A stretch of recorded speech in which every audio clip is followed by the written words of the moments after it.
Assalamualaikum warahmatullahi wabarakatuh. Selamat siang guys. Di Banda Baru TV. Jadi hari ini kita kedatangan tamu. Kita udah punya studio nih ceritanya. Jadi ada Banda Baru TV yang lokasi studionya itu ada di samping persis Cafe Baba Ali yang ada di Sungai Panas ya. Jadi kemarin sempat sudah ada salah satu pelatih dari badminton, tapi ini sebenarnya pelatih utama.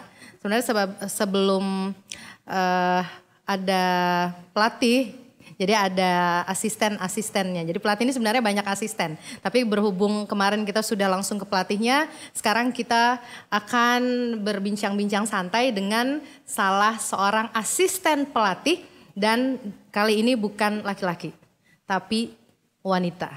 Siapa dia sih? Oh my God. Yang jelas ini anak muda banget, umurnya 20 tahun dan sudah menjadi seorang atlet badminton. Luar biasa loh ya. Memang rata-rata bagian orang-orang atlet nih badannya langsing-langsing ya. Gak kayak hostnya, agak-agak berisi gitu badannya. Jangan-jangan hostnya juga harus ikutan jadi atlet supaya agak kurusan. Oke, selamat datang. Ini dia Frida Ayu Wulandari. Oke, Frida panggilannya apa? Frida aja? Iya, panggilannya Frida. Frida aja, tapi nama panjangnya Frida Ayu Wulandari. Asal dari mana sayang? Asalnya dari Tulungagung, Jawa Timur. Jawa Timur. Iya. Ngapain sampai ke Batam? Kok bisa nyasar sampai ke Batam nih bocah ya? Mungkin rezekinya udah ditakdirin di sini. Rezeki atau ilmu atau apa? Ya, sebenarnya rezeki. Cuman karena emang awalnya dari bulu tangkis ya. Dari bulu tangkis yang membantu kita sampai jauh merantau sampai ke Batam. Itu semua karena bulu tangkis. Jadi berarti tetap berolahraga dan tetap sekolah ya dong ya? Iya. Jadi sekolah lulus semua ya? S3? Belum. Aman? S3, SD, SMP, SMA. Ya. Nah, itu udah lulus semua ya? Iya udah. Berarti sekarang nyambung kuliah? Iya kuliah. Kuliah di mana? Universitas Ibnu Sina, Batam. Jadi masih kuliah dan masih aktif menjadi asisten pelatih. Untuk cewek aja atau memang untuk gabungan semua, cewek cowok? Gabungan. Ya.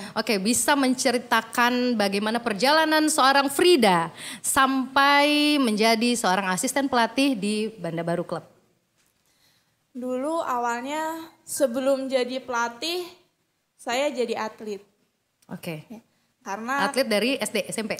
Dari SD kelas, pertama kali saya latihan itu kelas 4 SD. 4 SD? Itu pertama kali saya megang raket masuk klub. Nah, berjalannya waktu saya mulai masuk asrama atau pusdiklat. Itu kelas 6 SD di Surabaya. Ya, PB Surya Baja Surabaya. Terus 2 tahun setengah di sana, akhirnya saya ke Eksis Jakarta. Nah, di Eksis Jakarta, terus saya sempat juga latihan di Ragunan. Ragunan itu tempat ini kan ya? Di situ ada klub badmintonnya juga. Ada klub badminton, hampir loh ya. SKO Ragunan namanya. Bukan jadi pelatih para mangki kan ya? Oh my God, Itu posisi statusnya masih atlet ya Kak? Masih atlet? Iya, masih atlet. Terus berjalannya waktu pas di Ragunan saya ketemu sama Pak Arifin. Dan Pak Sukriyadi. Nah, di situ saya pindah ke klub Banda Baru Batam. Pertama kali saya masuk ke klub Banda Baru itu saya masih jadi atlet. Jadi atlet sekitar 1,5. Mungkin sampai sekarang sebenarnya juga masih jadi atlet sih, masih sering ikut pertandingan kayak gitu. Sebenarnya banyak ikut pertandingan ya sebelum menjadi asisten pelatih sekarang. Banyak, karena di situ kita dapat pengalaman. Karena kan ketika kita jadi pelatih, otomatis kita udah harus tahu banyak ilmu gitu. Nah, di saat kita jadi atlet itu kita gimana ya? Kita cari ilmu sebanyak-banyaknya gitu loh. Jadi di saat pas sudah jadi pelatih, kita terapin ilmu yang kita dapat itu diterapkan atlet. Yang sekarang ya? Iya. Sekarang ini sudah berapa lama menjadi asisten pelatih? Kurang lebih 1 tahun lebih. 1 tahun lebih.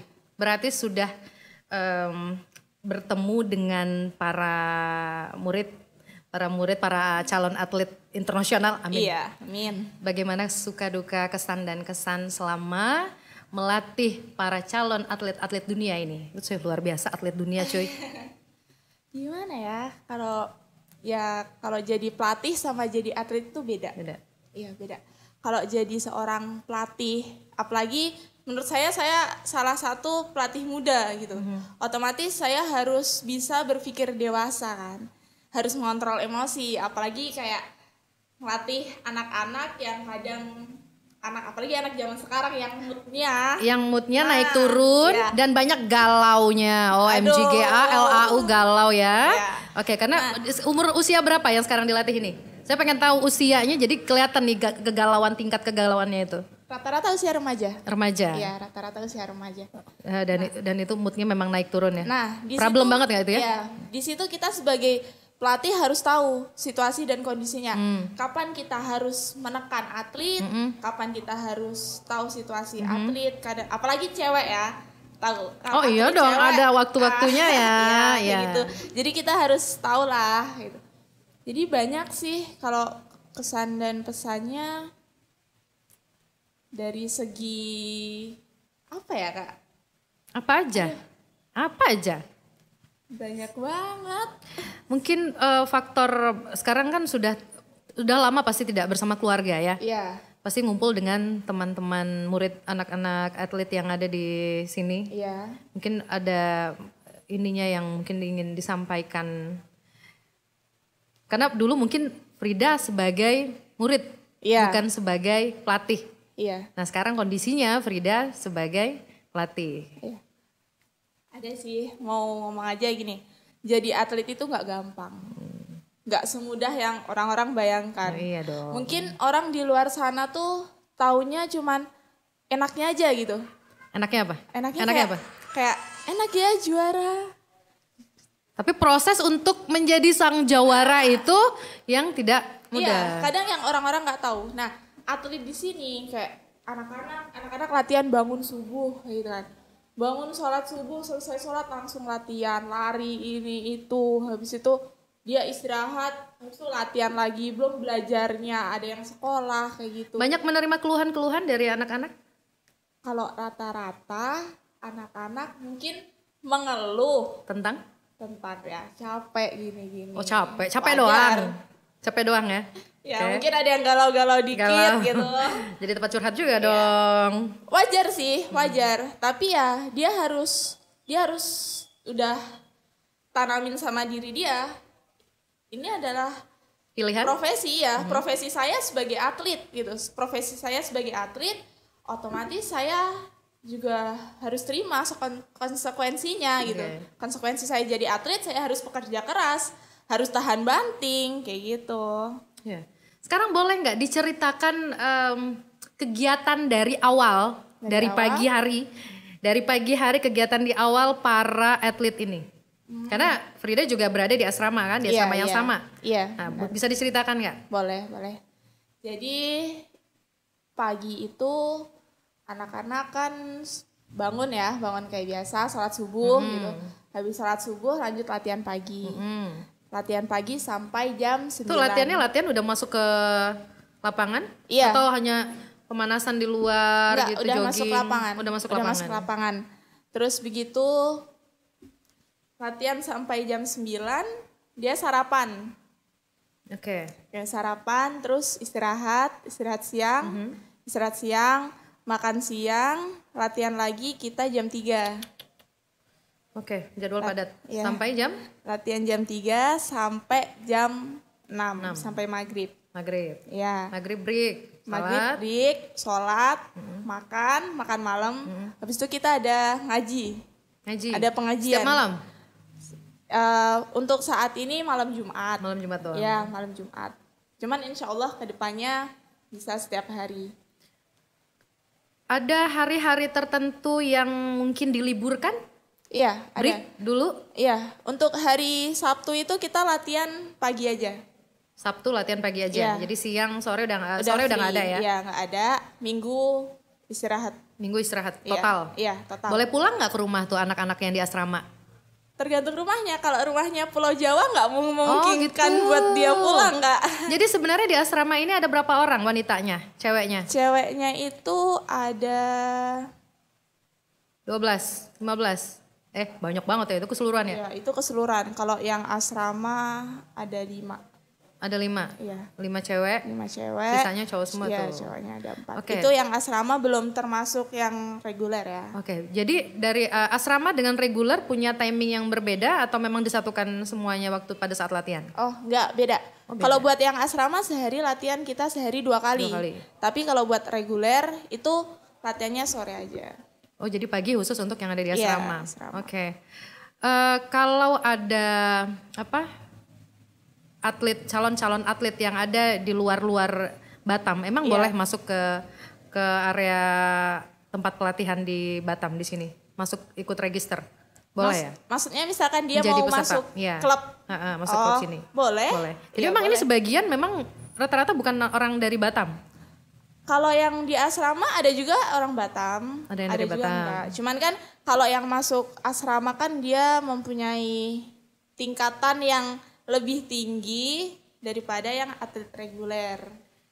Oke. Jadi untuk masuk ke yang pusdiklat, yang asrama yang pusdiklat ini, dia harus mempunyai level yang lebih tinggi dari reguler. Itu salah satu syarat untuk masuk asrama. Banyak banget sih sebenarnya sebelum masuk kan kita juga ada. Nggak mungkin kayak misalkan dia ibarat mau masuk asrama, ya udah masuk aja. Nggak bisa gitu ya? Nggak bisa. Dia harus tes dulu dong ya? Iya. Oh, dites dulu. Kita kan juga harus tahu kemampuan atlet itu kayak gimana. Gitu. Berarti kalau pemula-pemula belum bisa? Bisa aja ya? Bisa aja. Yang penting dites dulu, ada kemauan, bener apa enggak gitu ya? Oke. Kemudian ada sebelum menjadi seorang pelatih, asisten pelatih, pasti Frida punya prestasi sebelumnya sampai akhirnya menjadi seorang asisten pelatih. Mungkin bisa disebutkan apa saja prestasi yang sudah diraih selama menjadi seorang atlet? Ya, alhamdulillah. Selama saya di Banda Baru, pernah juara 1 bergu campuran divisi 1 Kejurnas. Divisi 2. Kejurnas. Iya, tahun Kejurnas 2018. Baru ya? 2 tahun lalu 2018. Dan itu Banda Baru di situ kan jadi divisi kan kalau Kejurnas itu ada divisi 1, divisi 2. Nah, di 2018 kita juara 1. Nah, rencana harusnya kan 2020 itu kita naik ke divisi 1. Nah, tapi karena COVID mungkin belum. Tapi pasti ada wacana akan diundur pada 2021, pasti akan ada. Ya. Pasti akan ada ya. Dan kalian sudah siap ya? Insya Allah. Berapa orang yang akan tanding? Insya Allah. Berapa orang yang akan tanding? Kalau bergu biasanya kita kirim 10. Ya. Ada lagi nggak prestasi apa lagi? Sebenarnya banyak ya.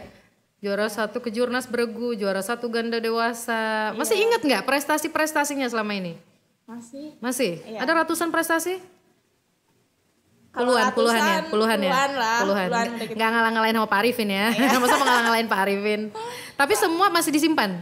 Medali. Ya, soalnya kan itu kan dari saya usia dini juga. Sebenarnya kan dari usia dini, anak-anak, pemula, remaja, taruna. Apa yang membuat Frida berkeinginan menjadi seorang atlet? Kenapa sekarang ini sudah fokus menjadi, apalagi sekarang sudah fokus menjadi asisten atlet? Ya. Motivasi terbesar saya adalah dari almarhum mama. Ya. Mama atlet?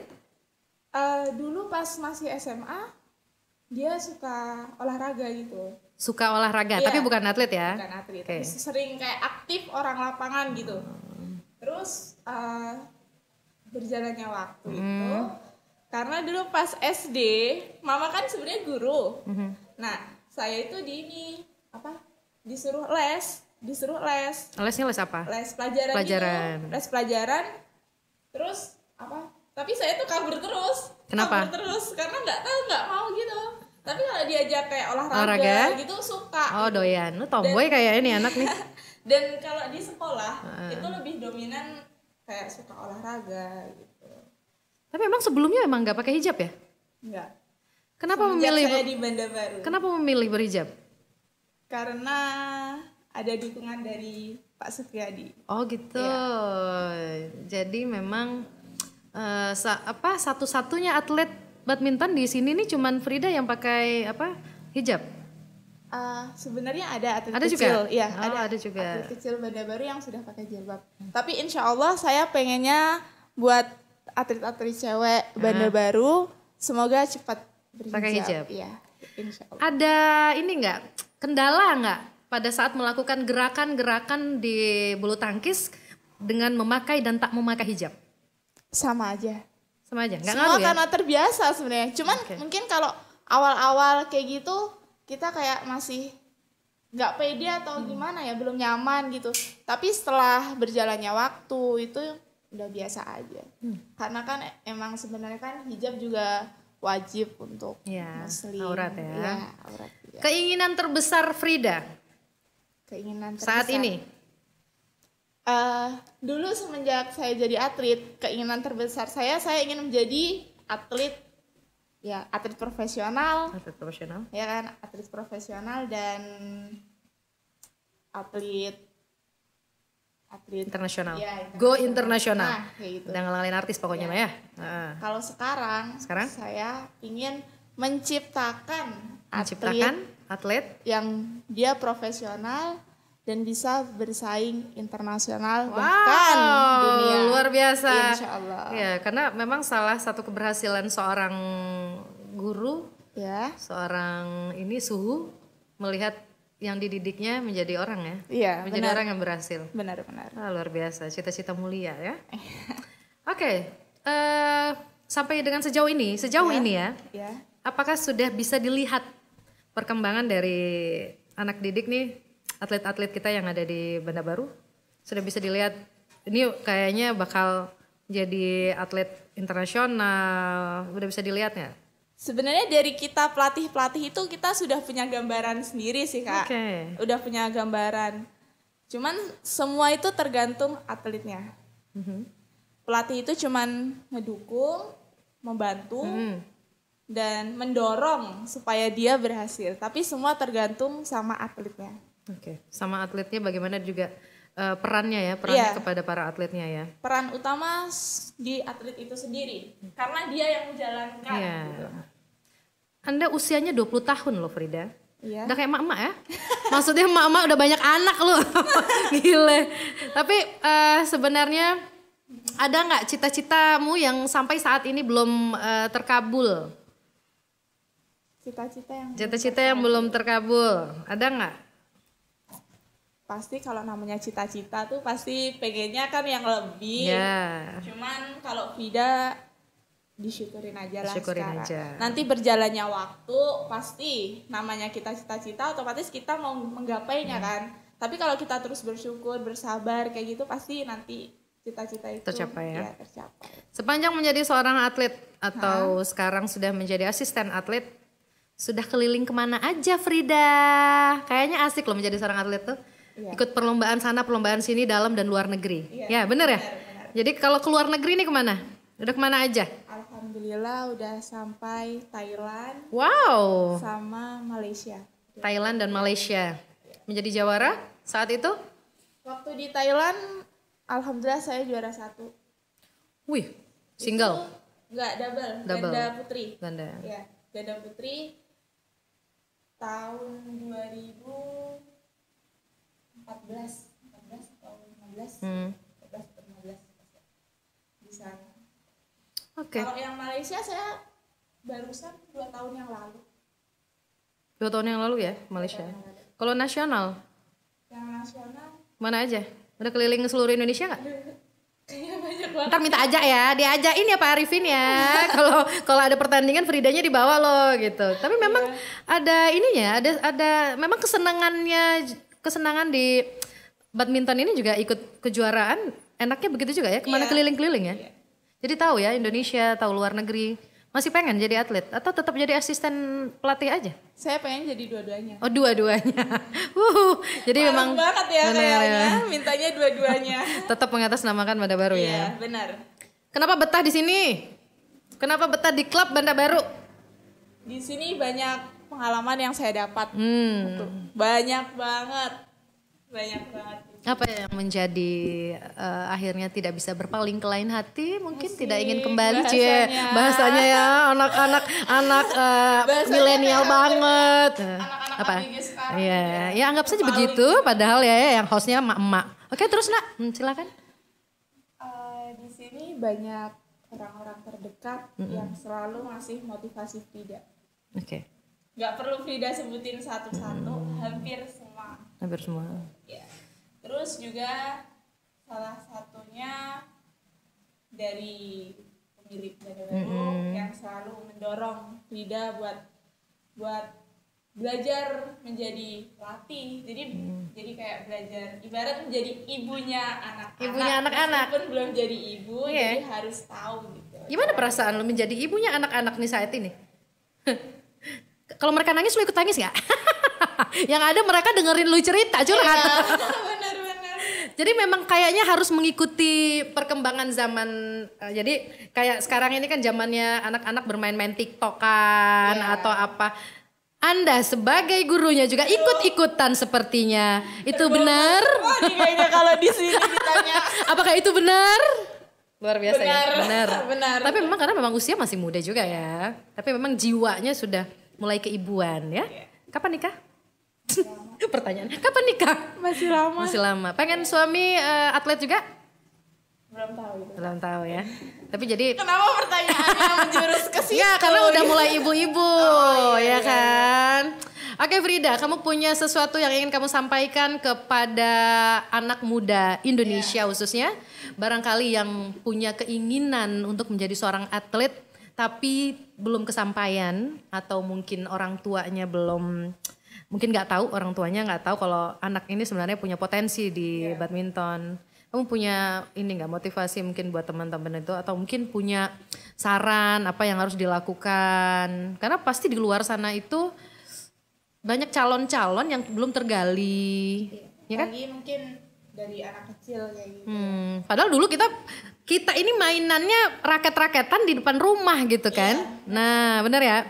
Jadi mungkin ada memang para calon atlet yang dia tidak bisa sampai kesampaian seperti Frida ataupun teman-teman yang lain. Ada nggak ini yang bisa disampaikan ke teman-teman yang ingin berhasil seperti Frida? Iya.